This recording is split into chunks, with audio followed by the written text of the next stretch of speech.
The Bible in a year, day 76, Joshua 10 through 12. Now, when Adonizedek,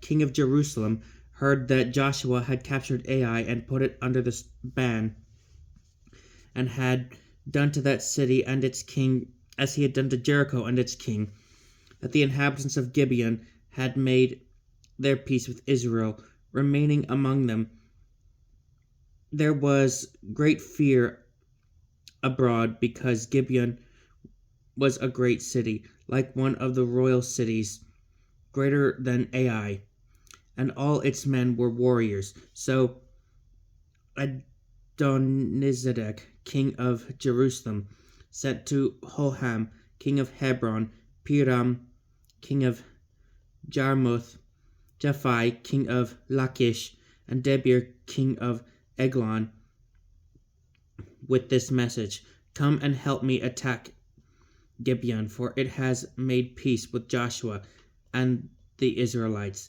The 5 Amorite kings of Jerusalem, Hebron, Jarmuth, Lachish, and Eglon, gathered with their forces and marched against Gibeon to make war upon it. Thereupon the Gibeonites sent an appeal to Joshua in his camp at Gilgal: "Do not abandon your servants. Come up here quickly and save us. Help us, because all the Amorite kings of the mountain country have joined together against us." So Joshua marched up from Gilgal with all his army and all his warriors. The Lord said to Joshua, "Do not fear them, for I have delivered them into your power. None of them will be able to withstand you." After an all-night march from Gilgal, Joshua made a surprise attack upon them, and the Lord threw them into disorder before Israel. The Israelites inflicted a great slaughter on them at Gibeon, and pursued them down to Beth Horon, the Beth Horon slope, attacking them as far as Azekah and Makkedah. While they fled before Israel along the descent of Beth Horon, the Lord hurled great stones from heaven above them all the way to Azekah, killing many. More died from these hailstones than the Israelites killed with the sword. It was then when the Lord delivered up the Amorites to the Israelites. Then Joshua prayed to the Lord and said in his presence: "Sun, stand still at Gibeon. Moon, in the valley of Ajalon." The sun stood still, the moon stayed, while the nation took vengeance on its foes. This is recorded in the book of Jeshar.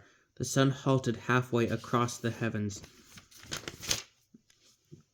Not for an entire day did it press on. Never before or since was there a day like this, when the Lord obeyed the voice of a man. For the Lord fought for Israel. Then Joshua and all Israel returned to the camp at Gilgal. The 5 kings who had fled hid in the cave at Makkedah. When Joshua was told the 5 kings had been found hiding in the cave at Makkedah, he said, "Roll large stones to the north mountain of the cave and post guards over it.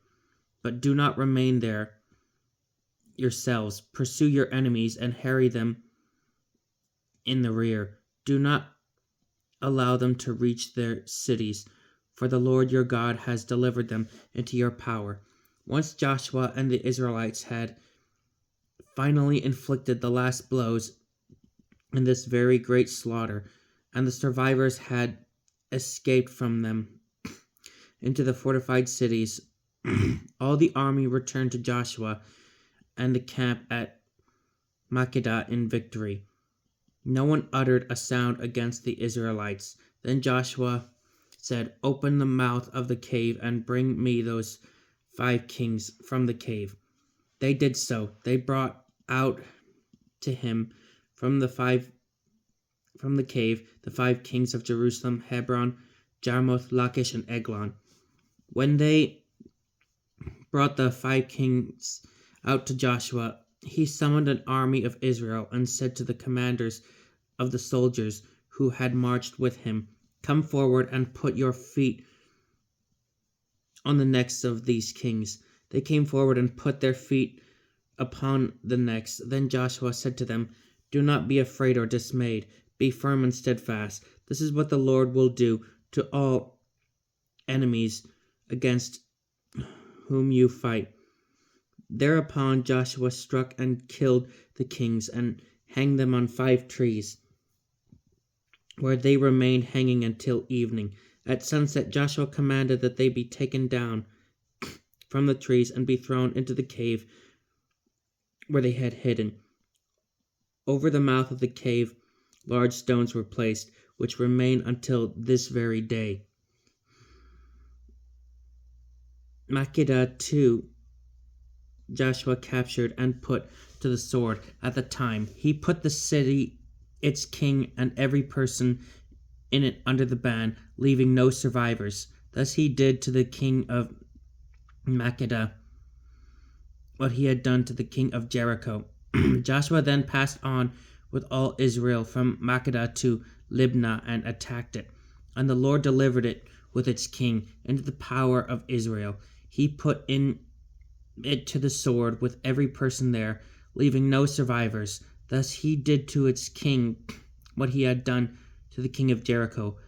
Joshua next passed on with all Israel from Libnah to Lachish, where they set up a camp during the attack. The Lord delivered Lachish into the power of Israel, so that on the 2nd day Joshua captured it and put to the sword with every person in it, just as he had done with Libnah. At the time of Horam, king of Gezer, came up to help Lachish,